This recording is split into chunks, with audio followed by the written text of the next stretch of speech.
इसलिए मैं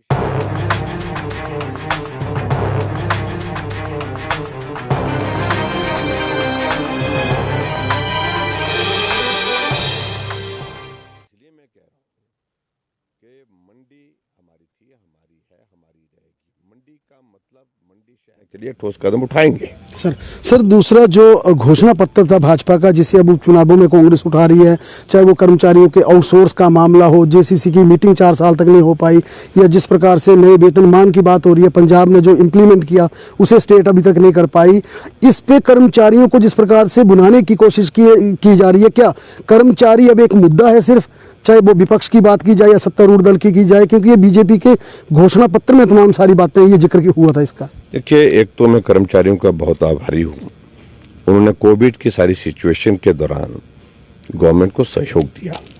जो इश्यूज थे उनके, जो मुद्दे थे उनके, उन मुद्दों पर उन्होंने कहा कोई बात नहीं, अगर आर्थिक स्थिति प्रदेश की इस वक्त ऐसी है, प्रभावित हुई है कोविड के कारण, तो उसमें हमारी जल्दबाजी नहीं है।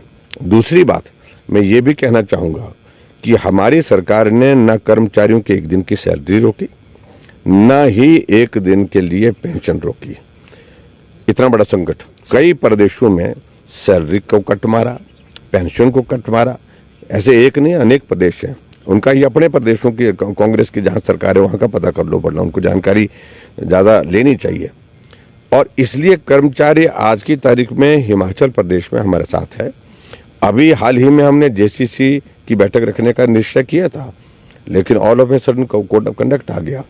25 तारीख पहले हमने सोची थी, 25 तारीख को हमारा केंद्र से कार्यक्रम आ गया, केंद्रीय मंत्री का कार्यक्रम आ गया, विशेष तौर से पीयूष गोयल जी आए थे, इस कारण से उस दिन नहीं कर पाए हम। अगली तारीख हम तय करने वाले थे, लेकिन उतने को कोड ऑफ कंडक्ट आ गया। हमको लग रहा था कि ये कोड ऑफ कंडक्ट अभी फिलहाल नहीं होगा, दिवाली के बाद हो सकता है। तो ऐसी सिचुएशन में मुझे सिर्फ उनको इतना ही कहना है, वो मुद्दा उठाने की कोशिश कर रहे हैं, मुद्दा बनाने की कोशिश कर रहे हैं, ना कोई सुन रहा है ना कोई उनको मान रहा है। ये हकीकत है। हिमाचल प्रदेश में भारतीय जनता पार्टी जो 3 विधानसभा के और 1 लोकसभा की सीट जो है उनको पूरे जोरदार तरीके से लड़ रही है और जीतेंगे। सर नए वेतनमान को लेकर कर्मचारी भी हमारे लाइव स्ट्रीम में बार बार पूछते रहते हैं कि पंजाब ने इम्प्लीमेंट कर दिया, हिमाचल को कब ये जो लंबी आस है कब निजात मिलेगी? तो जल्दी करेंगे, इसको जल्दी करेंगे।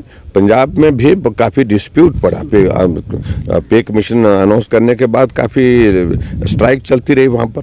अभी भी उनके सारे इश्यू सेटल नहीं है पंजाब में, और ऐसी स्थिति में जब सारी चीज़ें सेटल हो जाती हैं उसके बाद हम एग्जामिन कर रहे हैं। हमने फाइनेंस डिपार्टमेंट को कह दिया है कि वो एग्जामिन करे और इसमें क्या किया जा सकता है, जो करने का होगा वो करेंगे कर्मचारियों के हित के लिए। सर अभी एमसीसी है, आप कोई ऐसा बात भी नहीं कह पाएंगे, हमें भी पता है, लेकिन जिस प्रकार से अब एक आउटसोर्स का मसला धीरे धीरे जिस प्रकार से कानूनी रूप से पेचीदा होता जा रहा है, सरकार क्या सोच रही है, किस प्रकार से इस आउटसोर्स के पूरे मसले को बाहर निकाला जाए?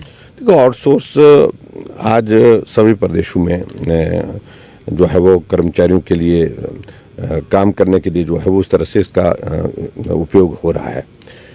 कांग्रेस की गवर्नमेंट में भी हुआ आउटसोर्स में, हमारी गवर्नमेंट में भी आउटसोर्स पर कर्मचारी लगाए गए हैं, वो काम कर रहे हैं। वे आउट निकालेंगे, रास्ते निकालते हैं, क्या हो सकता है। एक तो सबसे बड़ी बात इनको कर्मचारियों को ये लगता है कि आउटसोर्स से हमारी जो नौकरी जो है, हमारा भविष्य जो सुरक्षित नहीं है। उसमें और चीज़ें क्या हो सकती है सुरक्षा की दृष्टि से, ताकि आदमी सिक्योर्ड फील करे, ऐसी क्या चीज़ें उसमें की जा सकती हैं उन बातों को देख करके। लेकिन ये भी बात ठीक है, इस बात को मानना पड़ेगा कि हमारी स्टेट नहीं, पूरे देश भर में सभी स्टेट में, कांग्रेस के राज्यों में भी जो है आउटसोर्स पर कर्मचारी रखे जा रहे हैं, काम कर रहे हैं। और हिमाचल प्रदेश में हम बड़े स्केल पर सरकारी नौकरियां स्थायी रूप से दे भी रहे हैं। हर कैबिनेट में आप देखते हैं सैकड़ों नौकरियों की हमारी फहरिस्त निकलती है, अलग अलग डिपार्टमेंट की निकलती है। तो इस बात को हमको मान के चलना पड़ेगा। कुछ कर्मचारी रेगुलर बेसिस पर लगेंगे, कॉन्ट्रैक्ट बेस पर लगेंगे, कुछ जो है इस प्रकार से आउटसोर्स से भी हमको चलाना पड़ रहा है। सर इसी एम्प्लॉयमेंट के इशू पे जो बाहरी राज्य के लोगों को जो क्लरिकल और दूसरी तमाम सारी चीज़ों में नौकरियां मिल रही हैं, आप किस प्रकार से इसे रोकेंगे? क्योंकि स्टेट के लोगों में भी नाराजगी इस बात की, जो आपका मैकेनिज्म था उसको कैसे अब आप डेवलप कर रहे हैं, किस प्रकार से ठीक करने का प्रयास कर रहे हैं? देखिए, इस बात को उनको समझना चाहिए, जो बाहर से जो कर्मचारी कुछ जगह भी सबऑर्डिनेट सिलेक्शन बोर्ड में जो सिलेक्शन हुई हैं उसमें बाहर से आए, ये निर्णय हमारी सरकार का निर्णय नहीं है, ये कांग्रेस की गवर्नमेंट के समय का निर्णय है। उसके कारण है हम अब सोच रहे हैं सर कि हिमाचल के नौजवानों को रोजगार सुनिश्चित करने के लिए इसमें क्या किया जा सकता है। ये निर्णय उनकी कांग्रेस की गवर्नमेंट के दौरान हुआ है और कांग्रेस की गवर्नमेंट के दौरान ये निर्णय होने की वजह से ये नौबत आई है कि बाहर के लोगों को उसमें जो है वो प्राथमिकता मिल रही है। जो क्राइटेरिया उनने जो सिलेक्शन का बनाया है ये उनके वक्त का है और इसलिए इसका ये मुद्दा भारतीय जनता पार्टी से नहीं, ये उनसे जुड़ना चाहिए। कांग्रेस ने ऐसे हालात पैदा किए हैं, हम इसको एग्जामिन कर रहे हैं बहुत ध्यान से, ताकि आने वाले समय में हम इस बात को हम सुनिश्चित कर सकें।